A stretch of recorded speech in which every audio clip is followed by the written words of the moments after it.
হে দোস্ত, কি খবৰ? আপোনালোকৰ খবৰ কি জানি নিশ্চয় ভাল, মোৰো বেয়া নহয়। মোৰ ফেচবুক পেজ আৰু ইউটিউব চেনেলে আকৌ নতুন এটা ব্লগলৈ আপোনালোকক স্বাগতম জনালোঁ। আজি মই ধানৰ পথাৰত আহিছোঁ। বহুত দিনৰ মূৰত এই ধান ৰুই যোৱাৰ পিছত মই অহাই নাছিলোঁ। তাৰমানে বহুত দিনৰ মূৰত এই আহিলোঁ, আহি দেখা পালোঁ ধানবিলাক পকছি বৰ ধুনীয়াকৈ পকছি ধানগিলা। এই চাই লওক কিমান ধুনীয়াকৈ ধানগিলা মোটামুটি পকছি আৰু বহুত ধুনীয়া হৈছে ধান। মই ভবা নাছিলোঁ আচলতে ইমান ভাল ধান হ'ব বুলি, কিন্তু বহুত ধুনীয়া হৈছে। আচলতে দিছে আৰু মানুহক খেতি কৰি, মানে খেতি হয়তো বহুত টকা খৰচা কৰিছে খেতি কৰাৰ কাৰণে। খেতি কৰাৰ পিছত খেতি এখন কৰিব লগা হ'লে বহুত টকা খৰচা হয়। মোৰো বহুত পইচা খৰচা হৈছে আৰু মানে পইচাৰ ফল কি জানি পালোঁ। ধান বহুত ভাল হৈছে। আচলতে সকলোতো গমেই পায় আৰু খেতি কৰে কোনে? গৰীব মানুহেতো খেতি কৰে, ধনী মানুহেতো খেতি কৰিবলৈ নাহে, সিহঁতে কিনি খাব। আৰু গৰীব মানুহে খেতি কৰিব, গৰীব খেতিয়কবিলাকে খেতি কৰিব আৰু সেই খেতিবিলাক ধনী মানুহে কিনি খায়। গতিকে আল্লাহটো আচলতে চকু মেলি চাবই লাগিব না। গৰীব মানুহ আল্লাহ চকু মেলি চাবই, এইটো মাষ্ট বি গেৰেণ্টি। মই আজি একদম ভালদৰে প্ৰমাণ পালোঁ। তাৰমানে মই ভবা নাছিলোঁ তাৰমানে ইমান ভাল খেতি হ'ব বুলি ধানৰ খেতি। আচলতে মই ভবা নাছিলোঁ। বহুত ধুনীয়া হৈছে ধানৰ খেতিবিলাক, বেয়া হোৱা নাই। অকল তাৰমানে মোৰ বুলি নহয় আৰু আমাৰ এই পথাৰখনত, আমাৰ এই চোটলাৰ এই যিখন পথাৰ আছে, এই পথাৰখনত যিমান গৰীব খেতিয়কে খেতি কৰিছে, চবৰে মানে বহুত ভাল হৈছে আৰু খেতি। তাৰ কাৰণে মই বহুত ধন্যবাদ দিছোঁ আল্লাহক। এনেকৈ যাতে আমাৰ গৰীব মানুহবিলাক আচলতে চকু দি চাই থাকে।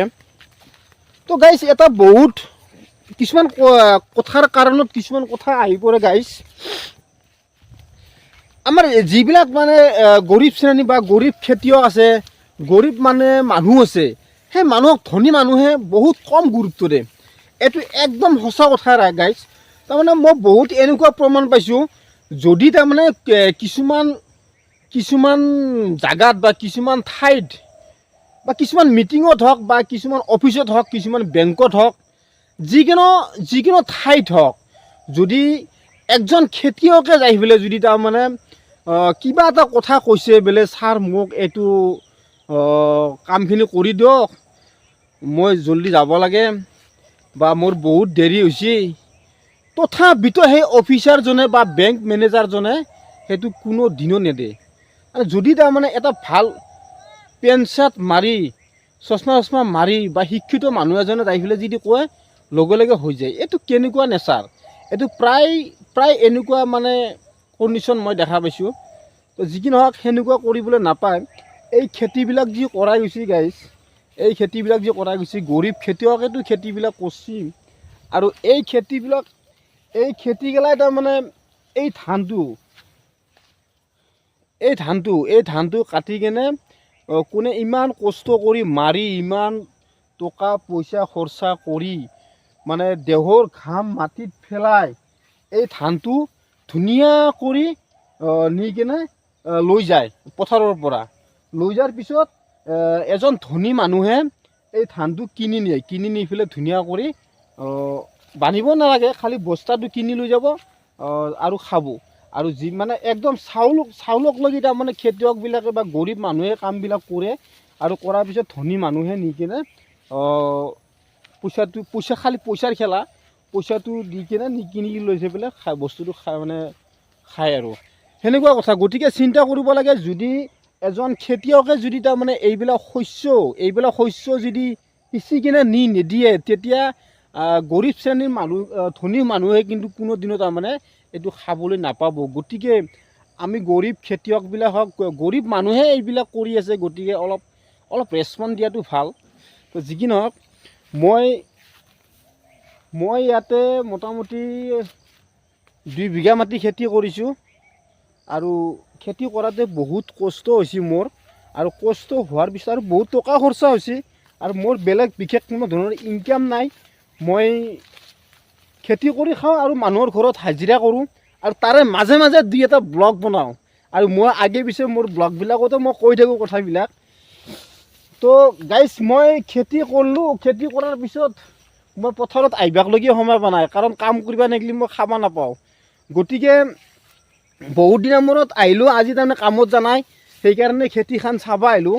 আৰু খেতি কিন্তু আল্লাই দিছে, কিন্তু বহুত বহুত ধুনীয়া খেতি হৈছে। আৰু সেইকাৰণে মোৰ মনটো বহুত ভাল লাগিছে, মই হাঁহি আছোঁ। আপোনালোকে যদি দেখাই পাইছে মই হাঁহি আছোঁ। তো গাইজ মই ইয়াৰে মাজত মই এটা কথা আপোনালোকক কোৱা নাই, এই যিটো ধানৰ খেতি মোৰ, এই ধানৰ খেতিৰ ধানটো নাকটাৰে তাৰমানে ইয়াতে কালা ছিটাই দিছোঁ। কালাৰটো আপোনালোকে প্ৰায় চিনিয়ে পায়, আৰু আমাৰ গাঁৱলীয়া মানুহখিনি বেছি ভালকৈ চিনি পাব কালাৰ কথাটো। আৰু ইয়াতে কালা ছিটাই দিছোঁ। কালা ছিটাৰ কাৰণ হৈছে মোৰ গৰু আছে 3-4টামান, আৰু সেই গৰুকেইটাৰ কাৰণে তাৰমানে ঘাঁহৰ কাৰণে ছিটাইছোঁ। একচুৱেলি কালাটো তাৰমানে মোৰ খাবৰ কাৰণে নহয়, গৰুৰ কাৰণে মই ঘাঁহৰ কাৰণে মানে এই কালা ছিটাইছোঁ ইয়াতে। হয়তো কালাটো গাজা নাই, কালাটো যেতিয়া গাজিব, যেতিয়া ভাল এটা পৰিৱেশ হ'ব, ভাল এটা চিনাৰী হ'ব, তেতিয়া মানে মই আপোনালোকক দেখুৱাম আৰু আহিম, এটা ভাল এটা ধুনীয়াকৈ এটা ব্লগ বনাম। কালা ৰুলি কেনেকুৱা এটা উপকাৰ হয় মই সেইবোৰো খুৱাম। আৰু গাইজ ইয়াতে তাৰমানে এইখিনি অলপ খালী জেগা আছে, ইয়াতে ভাবিছোঁ অলপ যে মাকৈ আছে, সেই মাকৈ ছিটাই দিম তাৰমানে গৰুকেইটাৰ কাৰণে। কাৰণ গৰুক মই বহুত ভাল পাওঁ, গৰুক কষ্ট দিব নোৱাৰাম। গৰুৰ কাৰণে যি কৰিব লাগে কৰিম। আৰু তো ভাবি আছোঁ কি কৰোঁ। আৰু এইখিনি জেগাত অলপ হাল চাল মাৰি কেনে ইয়াতে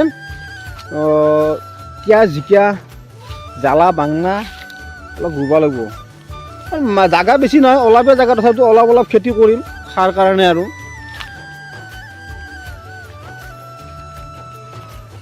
তো গাইজ আপোনালোকেতো দেখা পাইছে, এয়া আছে ধাননিৰ পথাৰ। বহুত ভাল লাগে। আৰু ধানৰ যিটো মানে এটা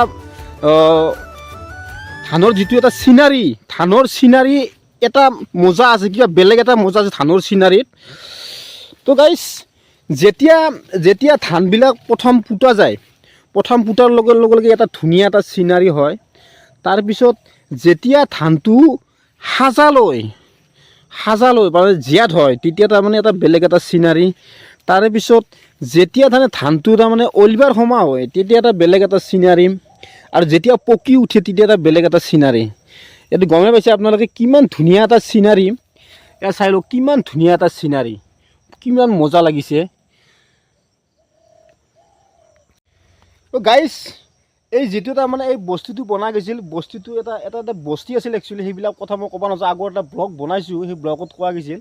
তেতিয়া তাৰমানে এই খালটো হৈছিলে, এই খালটোত কিন্তু বহুত ধৰণৰ মাছ পায়। কাৱৈ মাছ মানে লোকেল মাছটো পায়, আৰু কাৱৈ, গৰৈ আৰু চেনাৰ, শিঙি এইবিলাক মাছ পায়। বহুত ধুনীয়া মাছ ইয়াতে খালটোত থাকে। ইয়াতে মাছ এৰি নাথাকে, এই খোলা মাছবিলাক আহি কেনে ইয়াতে থাকে।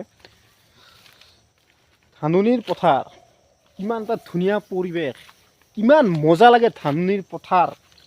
হয়তো টাউনৰ মানুহবিলাক দেখা পোৱা নাই এনেকুৱা এটা মানে টাইপৰ পথাৰ বা এনেকুৱা এটা ধানৰ এটা চিনাৰী। মোৰ ভিডিঅ'টো যদি কোনোবা টাউনৰ মানুহ চাই, সিহঁতে গম পাব কিমান ভাল লাগিছে। সিহঁতে বহুত ফিলিংছ এটা মানে ফিল কৰিব।